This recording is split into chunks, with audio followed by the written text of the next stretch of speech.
This is the class awakening ceremony at Webtoon Academy. All the students have gathered here to receive the class that will determine their future. The students enter one by one and choose from one of the 3 available classes. Some are luckier than others, while some end up stuck with a useless class for the rest of their lives. But when it is our hero's turn, something happens that shocks everyone. An angel appears and promises that with her power no monster will ever be able to stop him, for she will always be by his side. She gives him the option to choose between 3 unique hidden classes: Light Mage, Holy Priest, and Holy Knight. Our hero chooses the Holy Knight class because it is the most balanced and has no weaknesses. When the ceremony ends, he barely manages to make his way through the crowd of students eager to recruit him for their teams. Even one of the teachers has to intervene to invite him to the principal's office the next day to discuss an important business proposal. However, our MC is in no hurry to agree to anything. The most important thing is that, with such a rare class, he can finally earn enough money to pay for his sister's medical treatment. Back in his room, the young fighter remains silent before opening the system window. He notices unused attribute points and a significant increase in his abilities. Realizing that he will only be able to hunt monsters after becoming stronger, our protagonist decides that improving himself must be his top priority. Suddenly, the system announces that a special mission has been activated.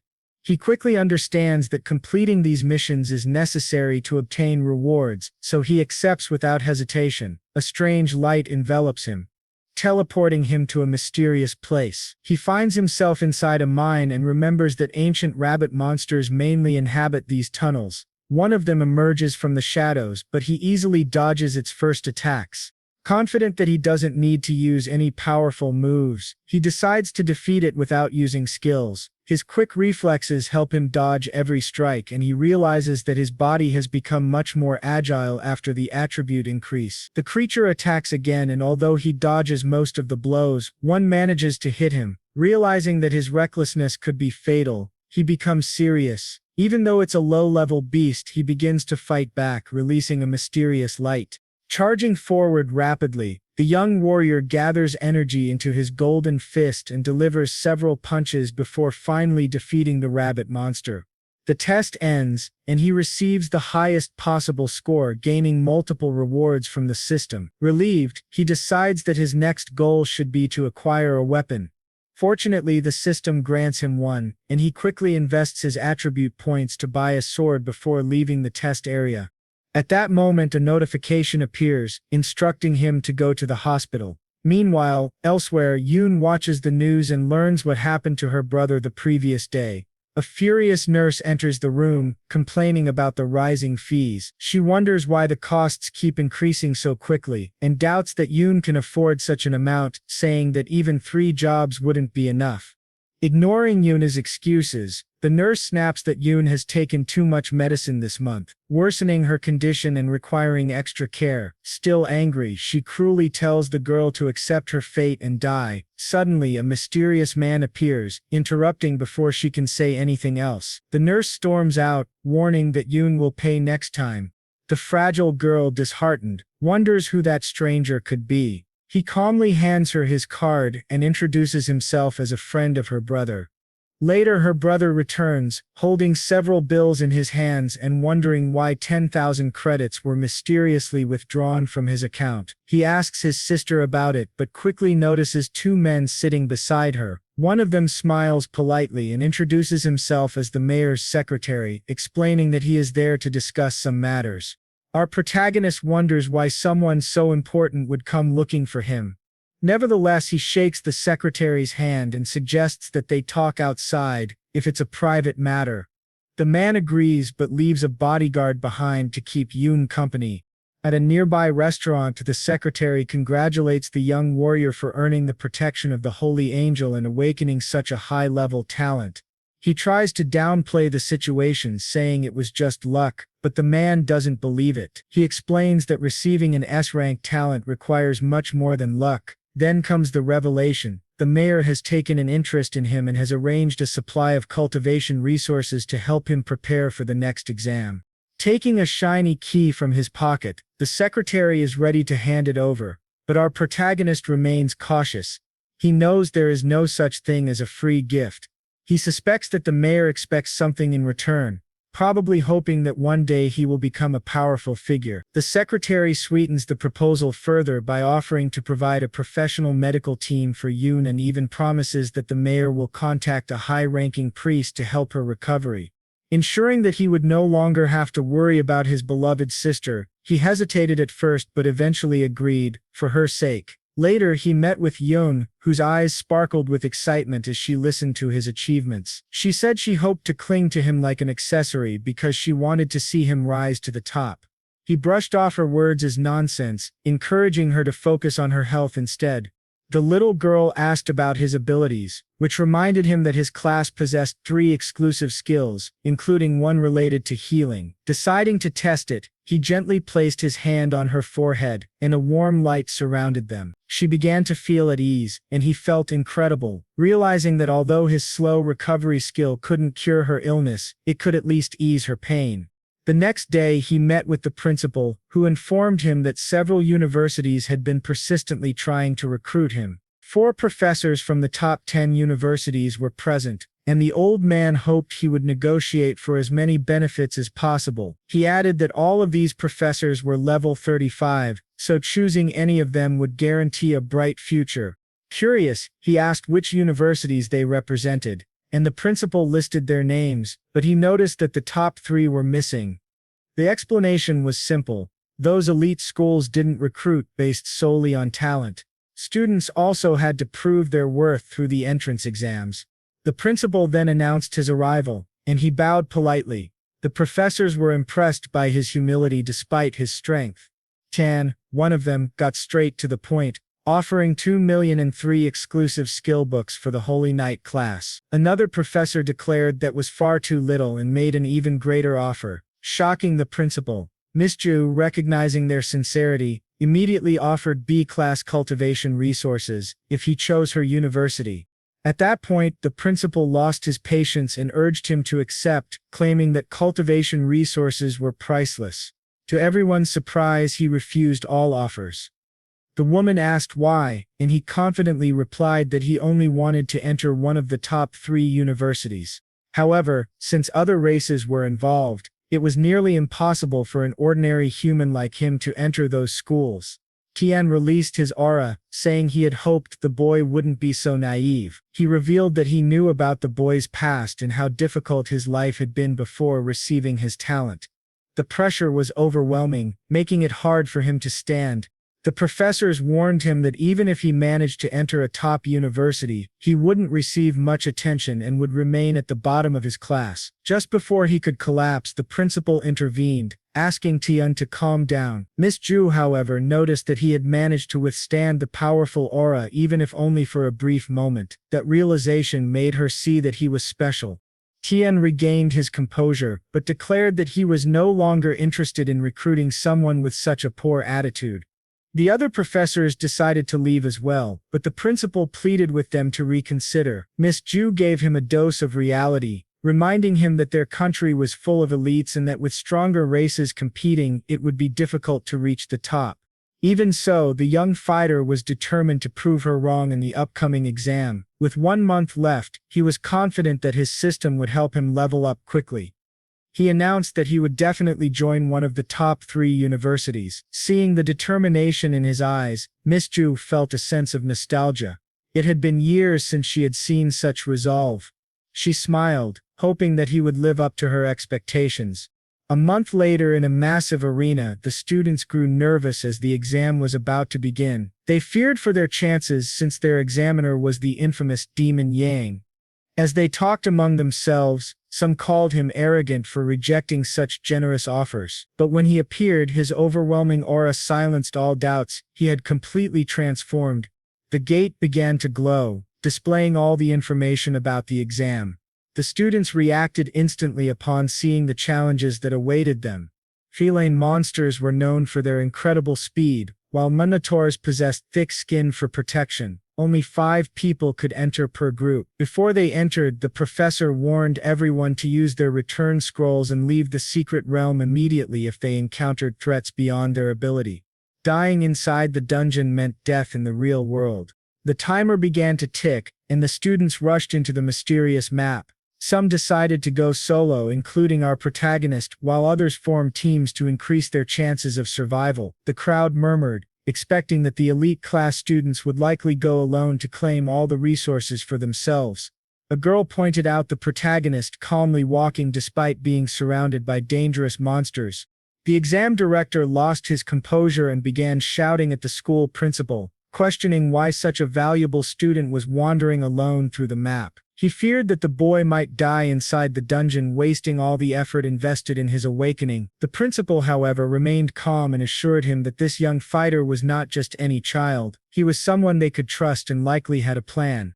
As soon as the monsters leaped toward him, he drew his axe and cut them down with ease. The result of a month spent leveling up to level 10 and increasing his attributes to 13, his confidence grew stronger. The young man felt ready to ace any high-level exam. When the creatures hesitated, he charged forward, swinging his weapon and cutting them down one after another. With his talent and the protection of the holy angel, even his axe had become sharper and stronger. Hey, you've watched this far and still haven't subscribed to the channel? Come on, man. Don't slack off. Subscribe now, it makes me super happy, okay? Okay. Although the exam limited everyone's weapons to 3-star bronze gear, his buffs allowed him to enhance his even further. With his pure white blade now upgraded to level 5, he destroyed several monsters in an instant. The weapon was so powerful that it could kill any low-level creature with a single strike. The audience erupted in applause, astonished by his display of strength. One professor noted that he was faster than the feline monsters themselves, his speed having increased dramatically. Another added that his magic had also become sharper, strengthened by his high intelligence attributes. Every attack hit with perfect precision, convincing them that he was a true combat genius.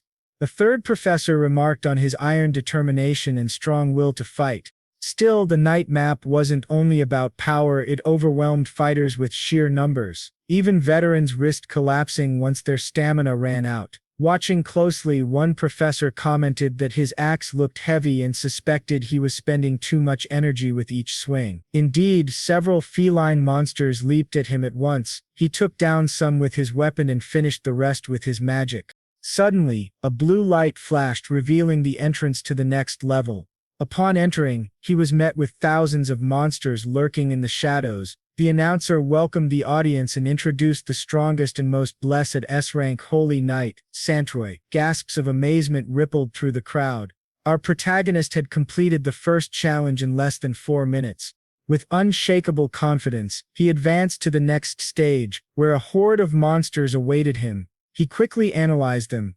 Feline mages, healers, and warriors, with a massive minotaur in the center. The first stage might have been easy, but this one was filled with highly trained enemies, each posing a real threat to his life. With a savage roar, the horde charged, determined to kill him. Suddenly, a mysterious dark magic surrounded him. The feline mages had cursed him. Warriors advanced while the healers prepared to support them. Despite this, he merely smiled and praised their teamwork. Drawing the cross of holy light, he unleashed divine energy, disintegrating nearly all of his enemies within seconds. His professor, who once believed that the Holy Knight class existed only for support, watched in awe. The young knight proved him wrong. His abilities were also of B-rank level.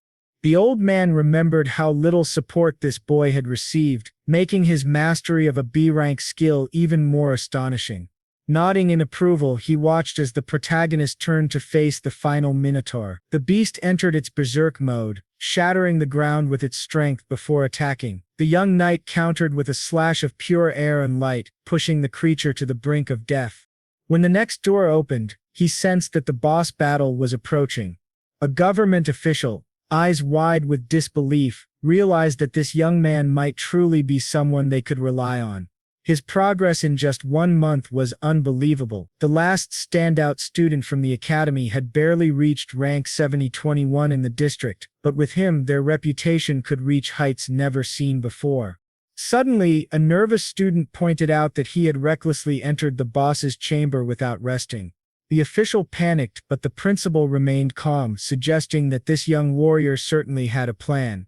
Inside, the young man confronted the enraged boss monster, Channeling all his blessings, he transformed into his holy knight form, dodged the beast's opening strike, and advanced to deliver his first blow. The enormous creature blocked his attack, and he struggled to pierce its tough hide, realizing that this battle would not be as easy as he had imagined. The furious beast retaliated with a flurry of blows, sending the young knight flying. He survived only because of his holy knight armor. Without it, he would have been killed instantly. Now he understood what he had to do. Drawing upon his resolve, he invoked the spirits of victory and summoned several spears of light. He unleashed everything he had against the monster, but it resisted the barrage with ease. The young man realized he couldn't defeat such a powerful creature through brute strength alone. Although he could wear it down slowly, he wanted to finish the stage quickly to secure first place. Still, he was certain there had to be a way to win. He noticed that the creature was much slower than he was. If he kept attacking from all directions, it wouldn't be able to defend against every strike. As he delivered a powerful blow, he made another discovery. The Minotaur might have immense health and endurance, but its defense was weak. The damage he had inflicted was beginning to add up. Determined to end the fight, he unleashed multiple self-damaging abilities simultaneously. He knew time was crucial. If he ran out of mana, he risked being disqualified. Although he hadn't planned to use all his power, he decided to go all in. Finally, he defeated the beast and earned an SSS rank in his qualification exam, becoming the top student in the district. Even he was shocked by the results. Before arriving in this world, our protagonist had faced tragedy. His mother had died and his sister had fallen gravely ill. Despite everything, he pushed forward. The appearance of the system had given him a second chance to rebuild his life, and he refused to waste it. As he exited the map, the system displayed all the rewards he had earned from battle. People welcomed him back, and one boy even called him a god. Director John congratulated him, saying that completing a nightmare difficulty exam alone in just 10 minutes was an unprecedented honor for the Second Academy. Based on his experience with examinations, John believed that he had the potential to reach first place in the Sang district. The young man humbly replied that the compliment was too much. Suddenly, a supercar arrived at the venue. The director informed him that the final results would be available in at least 3 days, and promised to notify him immediately. He thanked the man, suggesting that he rest and wait for the good news. Leaving the area, the young man went straight to the hospital. On the way, he reflected on how, after their last conversation, Director John had quickly fulfilled his promise. Yoon had been transferred to a luxury suite with a professional medical team monitoring her condition 24 hours a day. He told a nurse that he was there to visit his sister and share some good news. He also noticed an unusual chill coming from the ventilation ducts. When they reached the 26th floor and the elevator doors opened, they were horrified. Doctors and nurses were frozen solid, and the walls and floor were covered in a thick layer of ice. Worried about Yeon, he dashed toward her room, leaving the nurse behind. Within seconds, she too was frozen. He shattered the ice with his massive axe and burst into the room. Inside, he saw a towering ice monster circling while Sister King desperately tried to protect the frail girl. She was preparing to attack the ice creature with a fireball, but Sister King warned him not to do that. She was busy using her magic to shield Yoon. He demanded to know what was happening, and Ching explained that if they attacked carelessly, Yoon's heart could shatter. The young man then asked about the presence of a dragon in the room. He saw his sister lying on the bed, covered in frost. Ching explained that Yoon's illness, caused by a freezing curse, had worsened and was now freezing everything around her. She could only prevent the cold from spreading beyond this floor. She urged him to leave quickly, but he refused, too worried about his sister. King admitted that without a high-level priest, there was nothing more she could do.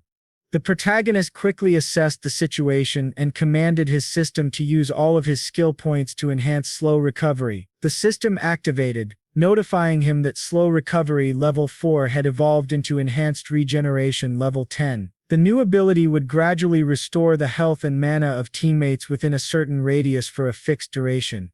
As he began using enhanced regeneration, King was stunned by the healing power of the Holy Knight's ability. The effect even surpassed that of a level 23 priestess like herself. As he finished the healing process, he told her he would handle the situation there and instructed her to inform Secretary J immediately, asking him to summon a high-level priest as soon as possible.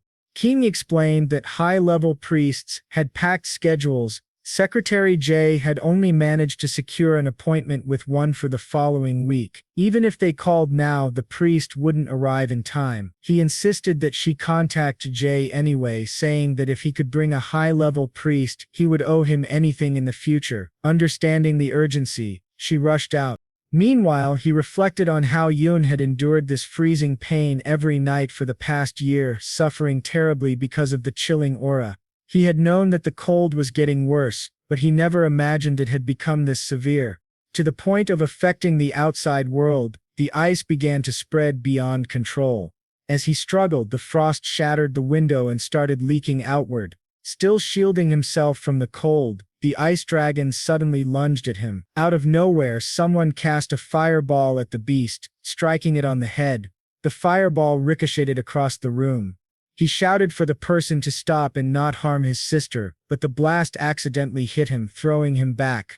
A saint appeared, challenging the dragon while wielding a magical spear. She struck its head and commanded it to retreat.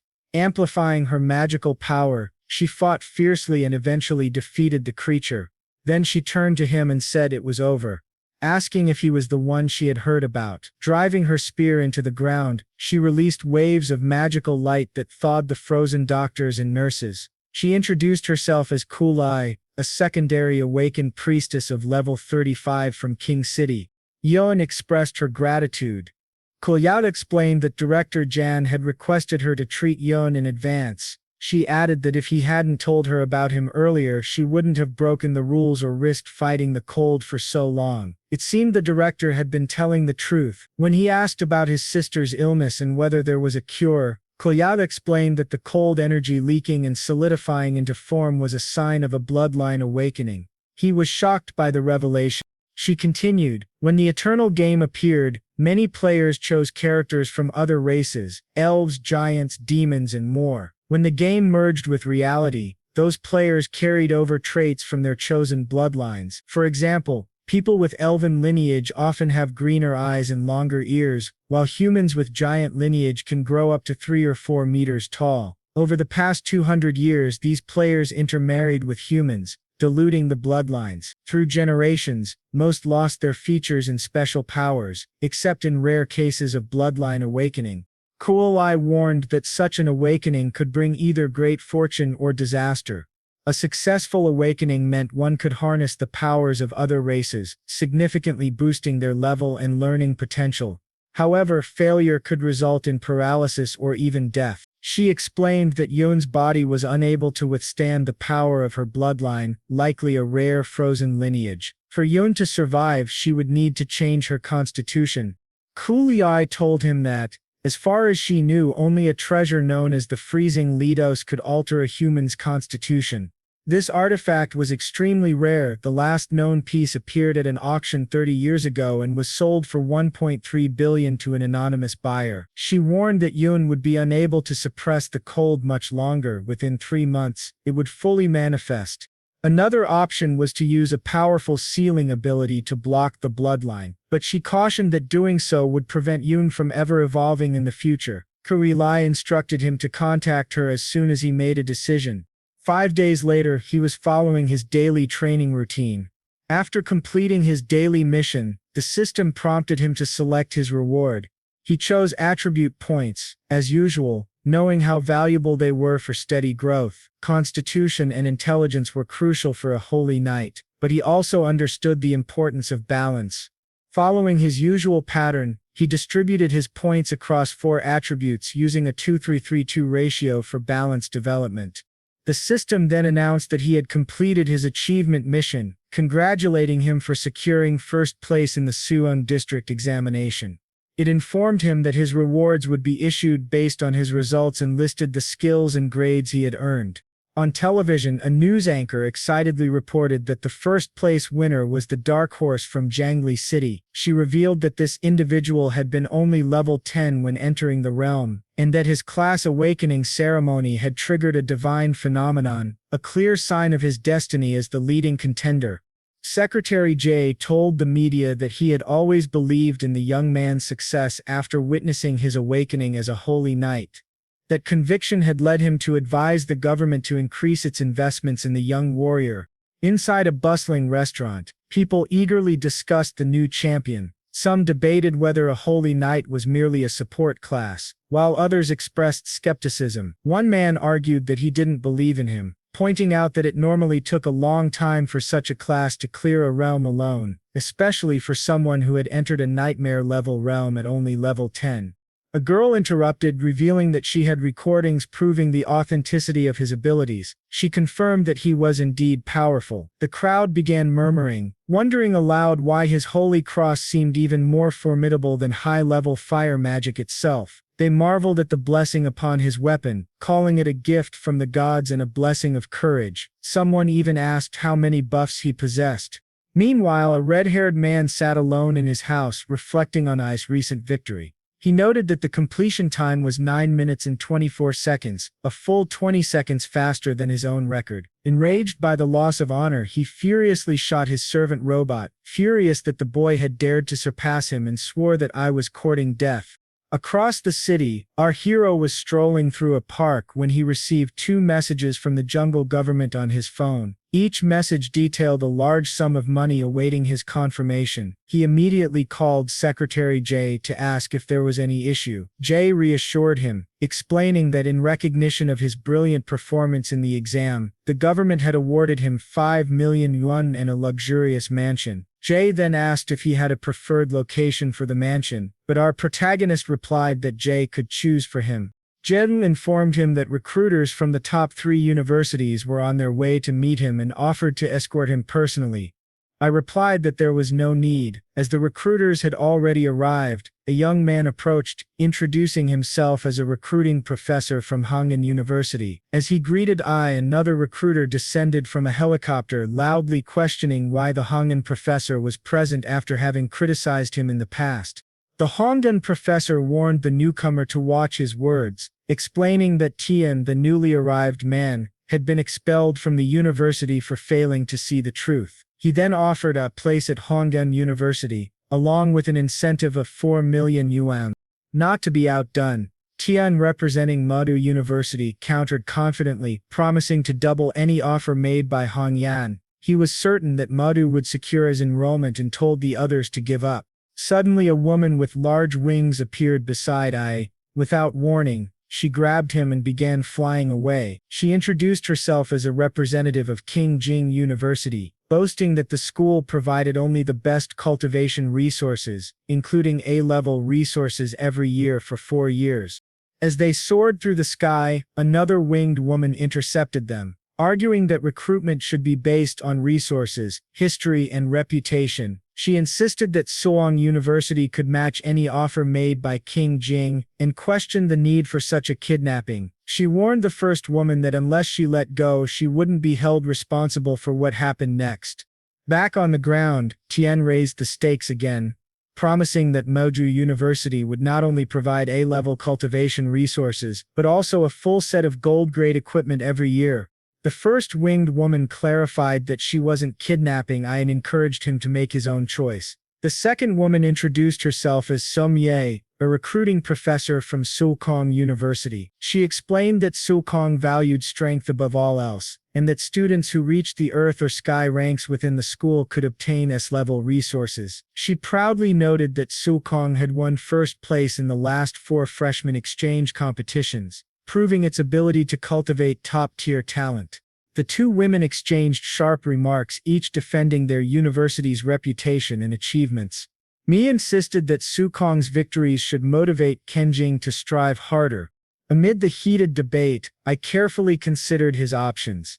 All the universities offered similar benefits, and each could guarantee him a brilliant future. But if he truly wanted to grow stronger during his university years, he knew he had to choose the institution that suited him best.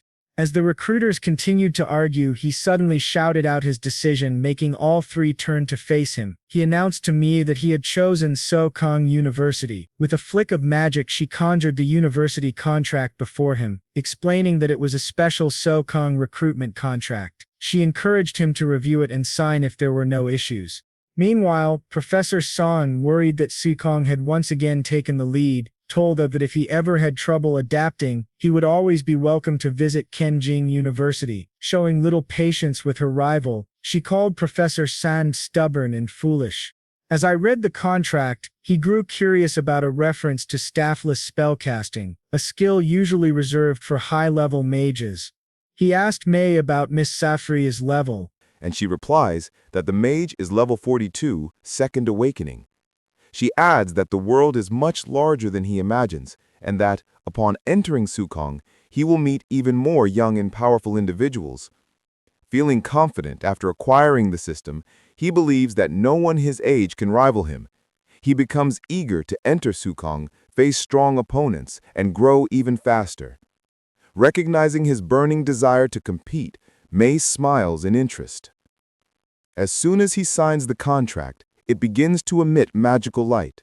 Mei quickly takes it and says that he will have 1 week to pack his things, as she will return to take him to Sukong.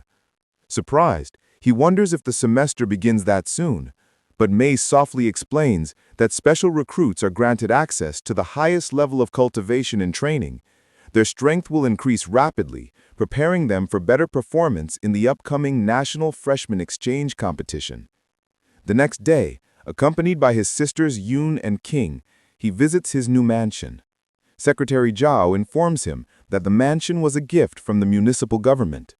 It has 3 floors, the second floor being a specialized training hall, and the third floor a spacious terrace and leisure area. The total area is nearly 1,000 square meters. After showing the property, Zhao says he will leave them to rest, but before departing, he asks a favor. He explains that Yoon has not fully recovered yet and remains physically weak. Although Sister King will stay with her, he hopes that Jono can also help take care of Yoon for a while. The secretary readily agrees. Meanwhile, Mei waits for him in her car. She reminds him that Yoon must take Priestess Sui's pills every week, that Sister King must check her health daily, and that Zhao will arrange for Yoon to start school in a few days. Mei also says that Yoon must follow Zhao's instructions. Yoon hugs her brother, assuring him that she understands.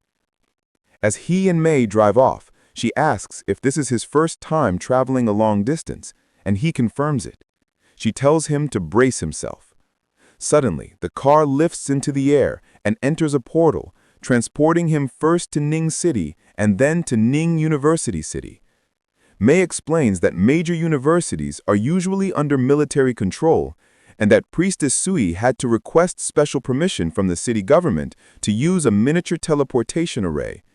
On arrival, Mei points out that Sukong University works closely with the military, which allowed them to construct a massive teleportation array near the campus. Looking around, he sees the university perched on a mountain, with countless humans, beasts, and giants passing through the school gates. Before he can respond to Mei's instruction to observe what is happening, a sudden commotion draws his attention. Someone is thrown in front of him, and before he can react, an enraged girl kicks the man, shouting that she already told him she didn't want to talk. She warns that the kick was only a sample. If he bothers her again, she will not be so gentle. The unfortunate boy turns out to be young Master Jen, while the fiery girl's name is Chile.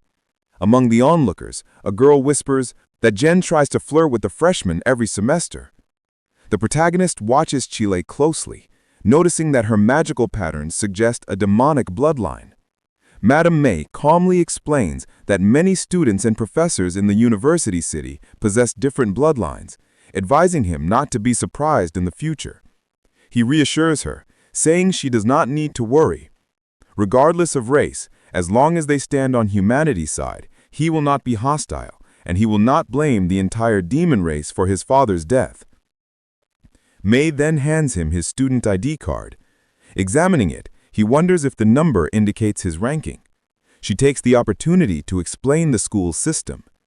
Each year has its own rankings, with the strongest students holding the highest positions. Freshmen are initially ranked based on entrance exam results. He's shocked to discover. He learns that he is ranked first, the strongest among the new students.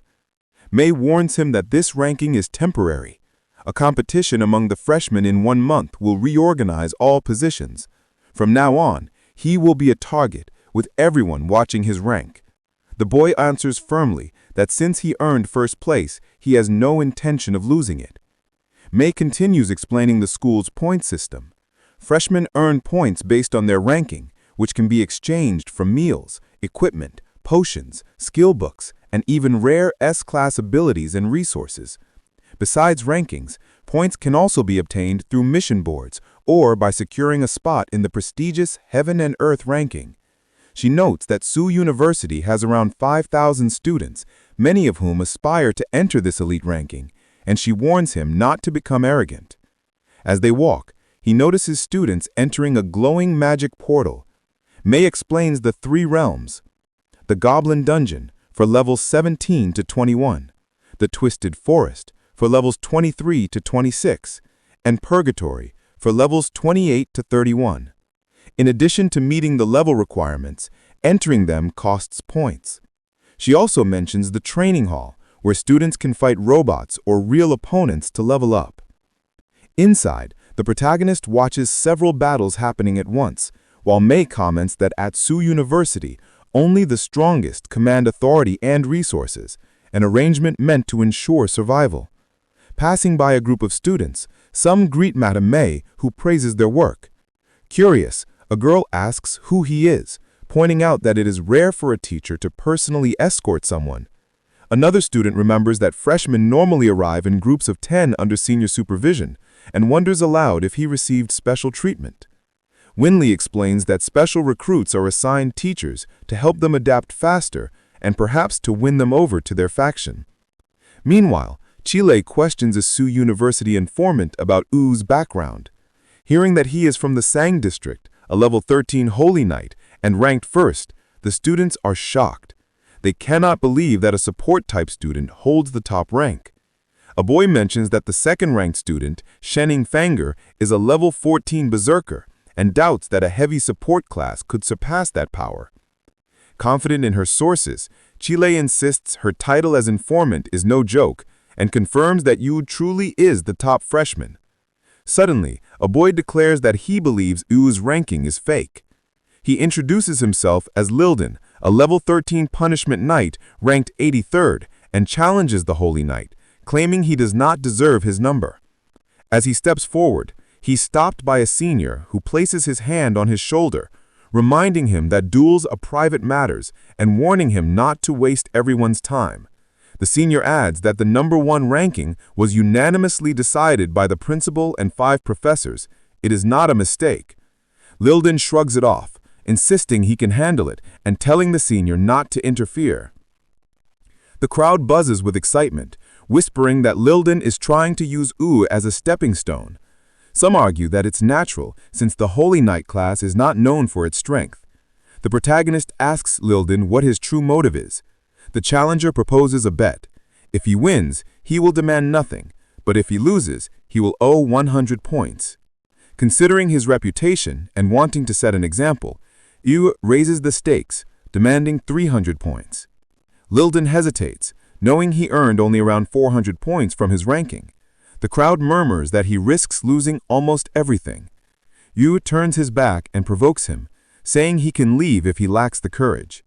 Pressured, the punishment knight accepts the terms and challenges him to step into the ring. However, he rejects the idea. If Lilden is not on his knees within 3 moves, Lilden will be the winner. I and Lilden enter the ring, with May acting as referee. She lays out the rules and instructs them to count down 3 seconds before acting, emphasizing that lethal attacks are forbidden. As soon as the countdown ends, Lilden charges aggressively, unleashing his bloody strike. He leaps into the air with his sword raised, aiming to overwhelm his opponent with a single deadly blow. However, the boy responds with one powerful kick that sends Lilden flying out of the ring. Lilden crashes into a wall and collapses with blood running from his nose and mouth. Disappointed, Ai considers the fight boring and wonders whether Lilden had any hidden plan. He concludes that the boy cannot even withstand a single attack. After examining the injured fighter, the medic reports that he has 5 broken ribs, internal bleeding, and has lost consciousness. May quickly instructs her to call a priest to heal him. She then transfers 300 points to Ai's student account, and he hands her his student ID. At the edge of the ring, Chile admires how easily the Holy Knight blocked the Punishment Knight's attack, combined with countering the bloody slash using nothing but a kick. She realizes that this is the true power of a Holy Knight and estimates that the difference in their strength attributes is at least 20 points. Eager to test herself, she shouts, challenging him to fight. The protagonist notices that she possesses not only multiple bloodlines, but also legacy equipment. With his magic scan, he calculates her strengths and confirms that she is indeed a worthy opponent. Pleased with the assessment, he accepts. Now in the ring, he lifts his massive warhammer, ready for battle. Meanwhile, Lidon, captain of the Aurora Club, approaches May, surprised to see her there, and exchanges polite greetings. As the fight begins, a flying robot acts as the referee. Chile takes the initiative, charging forward with her greatsword, using the Shadow Slash technique, and follows up with Typhoon Crush. Their weapons collide in a burst of sparks. She retreats, reassessing her opponent's power and realizing how strong and monstrous he truly is. Determined, Chile intensifies her assault with a demonic strike. The boy, delighted to finally face someone head-on, accepts the challenge. She throws a quick hook, followed by an enhanced thrust, but he counters with shockwave slash and then unleashes mountain-crushing blow. The battle intensifies across the ring, their weapons clashing repeatedly. Observing carefully, Lidon concludes that without a trump card, the spiritual swordswoman is destined to lose. Although the medic believes the two appear evenly matched, Chile relying on her advanced blocking technique, Chile herself notices a worrying shift.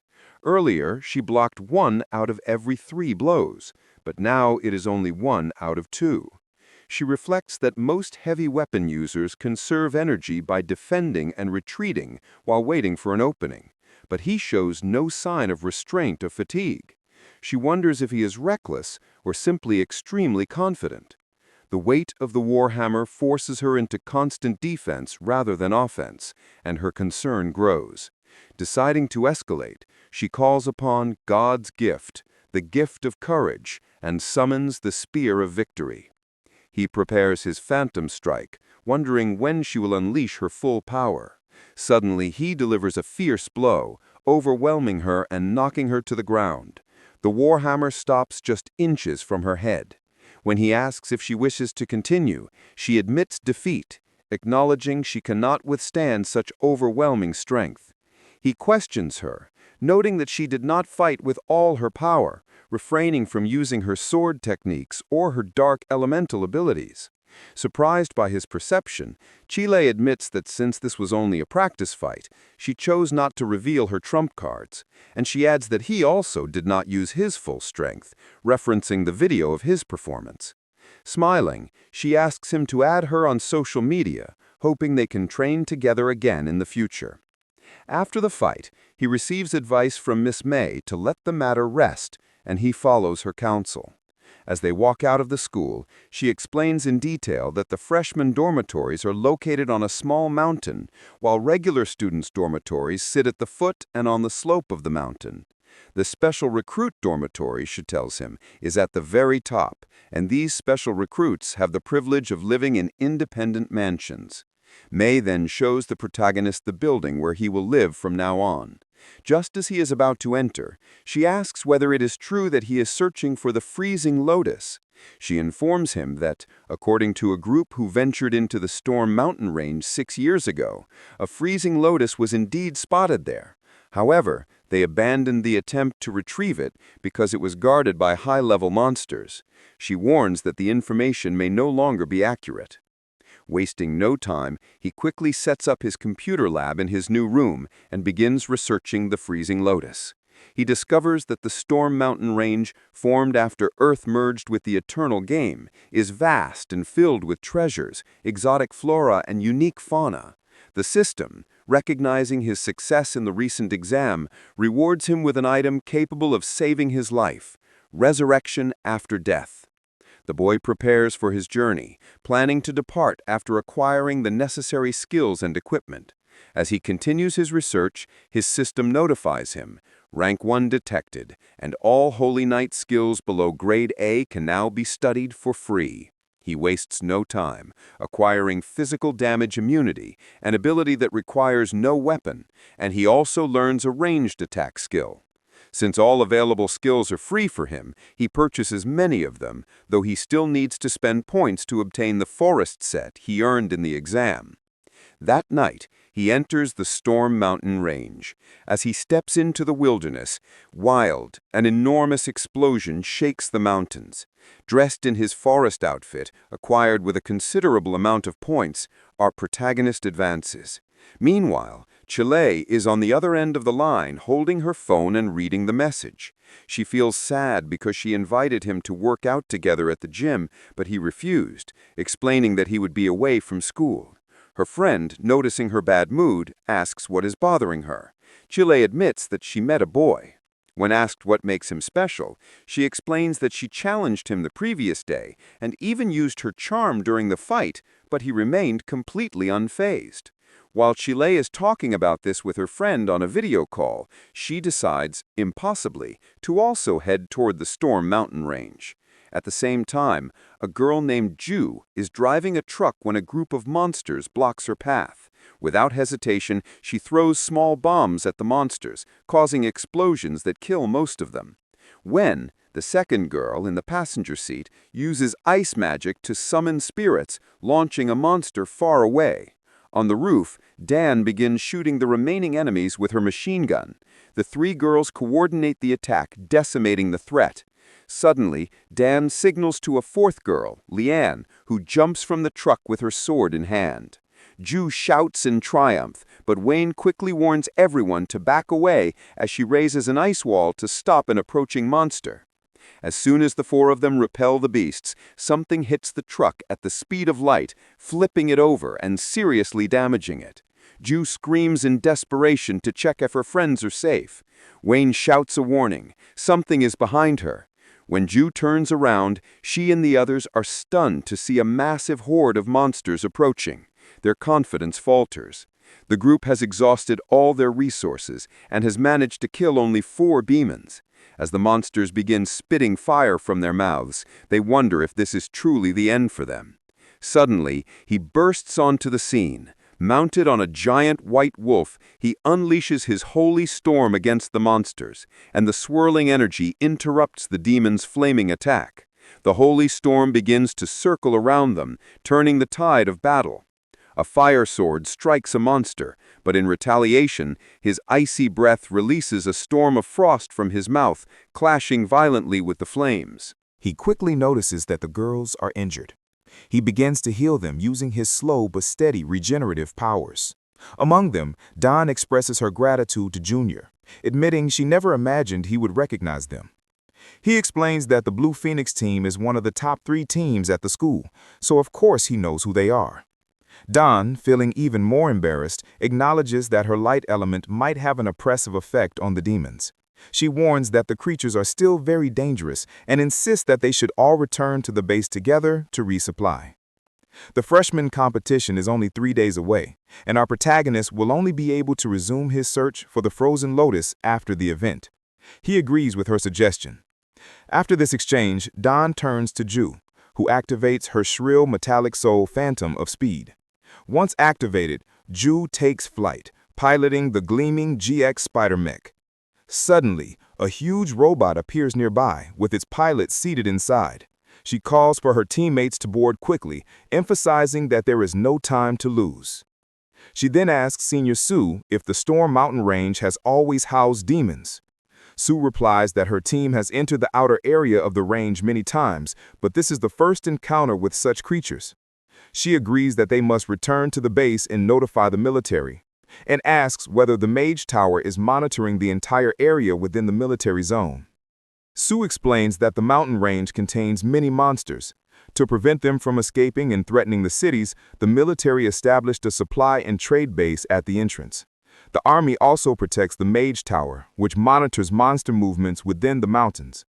She adds that although there is surveillance, the demons they encountered are considered low-level. However, our protagonist finds it hard to believe that level 20 platinum demons could be classified that way. Sue clarifies that the Mage Tower focuses primarily on epic and legendary monsters found deeper inside. Anything below its minimum detection threshold can go unnoticed. She then questions, if there is a dimensional rift, why are only low-level demons crossing through? Sue argues that the military would exterminate such enemies immediately. And if the rift could allow level 30 demons to pass, it could also allow much stronger ones. Sending the weaker ones would only waste lives and expose the rift's location. Suddenly, more demons descend into the forest, illuminated by a powerful beam of light. He urges the girls to leave. He promises to catch up with them later. Worried for his safety, she warns that they have no way of knowing how many demons are out there, and that it's far too dangerous to go alone. Our protagonist mounts his wolf, and together they race toward the demon's landing site. Meanwhile, a small group is hiding in the forest, debating whether they should help the lone fighter they spotted. In the end, they decide not to intervene, believing themselves too trapped and powerless to protect even their own lives. Not far from there, a girl is fighting demons with fierce determination. She notices that the enemies move in groups of 10, spreading across the plains and making escape to the supply base impossible. Resolute, she prepares to fight them all. Suddenly, Ai arrives and unleashes his thunder rain, sending fiery bolts that strike the demons. In seconds, many of the monsters disappear. The girl looks back, surprised and relieved, as our hero approaches on his wolf before launching another fireball at the advancing creatures. He shouts for Shu to get out of the way. A giant demon roars so loudly that Shu is forced to cover her ears, bracing for the deafening sound. A giant demon named Berserk appears in the battle, launching an attack along with the other demons. Shu quickly warns him to run, explaining that this is the demon's Berserk mode and that she suspects the creature's power has doubled. Calculating the odds, she believes that if she self-destructs, there is a 90% chance of killing Berserk and protecting him. While considering this desperate plan, he unexpectedly grabs her, pulling her into his arms as he rides his massive wolf. Now, Knight and Mage flee together as the giant demon attacks. Our boy releases a rain of light over the pursuing horde, waves of radiant energy falling upon the enemies as they escape. He comments that everyone aspires to the mage class because of the appeal of killing monsters from a distance. He notices the demons beginning to fly toward them, and within moments they are surrounded. Quickly counting, he estimates that around 180 are approaching, enough to handle with an area of effect skill if not for their scattered formation. The commotion has drawn all the demons from the plains to this location. He transfers magical powers to Shu, instructing her to move to the left, to attack, and to avoid getting too deeply involved in direct combat. He grants her slow regeneration, Dawn's blessing, weapon blessing, and God's gift, marking her forehead with each blessing. The girl watches all the new powers appear on her device, then leaps from his wolf. He tells her to go now. With the single powerful strike of her warhammer, she crushes several demons at once. Shu immediately feels the difference. Her attributes have increased by 25%, almost doubling her strength. An increase she knows no level 16 or even level 25 Holy Knight should be able to bestow. Suddenly, a giant demon leaps in front of her, but Ai's wolves eliminate it before it can harm her. Trusting his orders, she moves as instructed. Meanwhile, our protagonist continues annihilating the horde, but soon a group sneaks up behind him. Before they can attack, she throws her sword, killing them instantly and saving him. He realizes that classes wielding holy light attract the attention of most demons, and now nearly every demon in the plains is converging on their position. Deciding the moment has come, he launches a massive fireball toward the monsters, shouting for Shu to run. She recognizes that he is now channeling holy light protection. Activating her sacred cross, she invokes its power. Many demons begin to dissolve as gigantic flaming crosses fall from the sky, setting everything around the horde ablaze. A powerful storm sweeps through the area, hunting down the survivors. Elsewhere, those who refuse to help Shu watch in shock, questioning each other about Ai's identity. A man consults his leader about whether they should reveal themselves, but the leader quickly calculates that, except for himself at level 26, the rest of the team is only level 24, couldn't barely handle 10 demons together, let alone.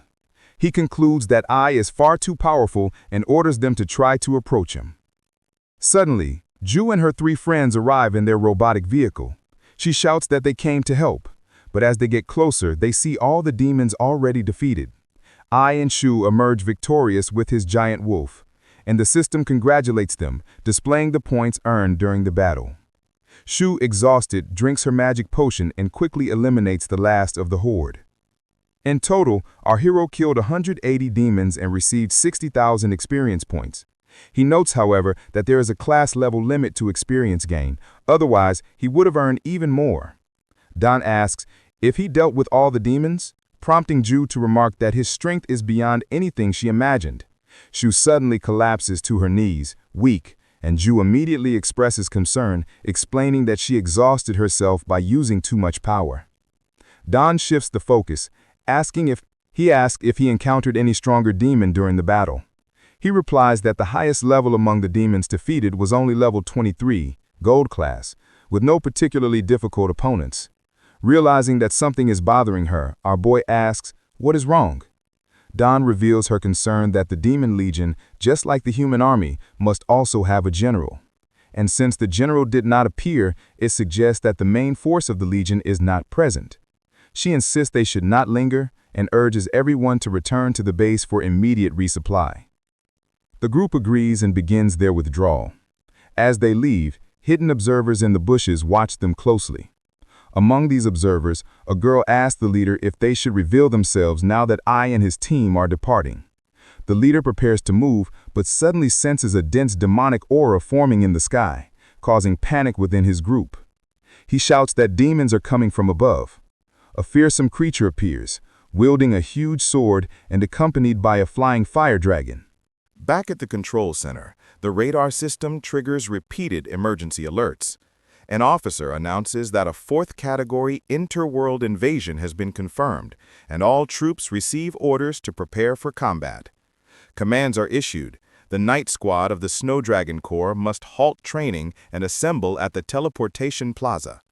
The Priest Squad is instructed to keep their mana reserves full in preparation for rescue operations, while the Logistics Squad begins reallocating magic cores and fragments.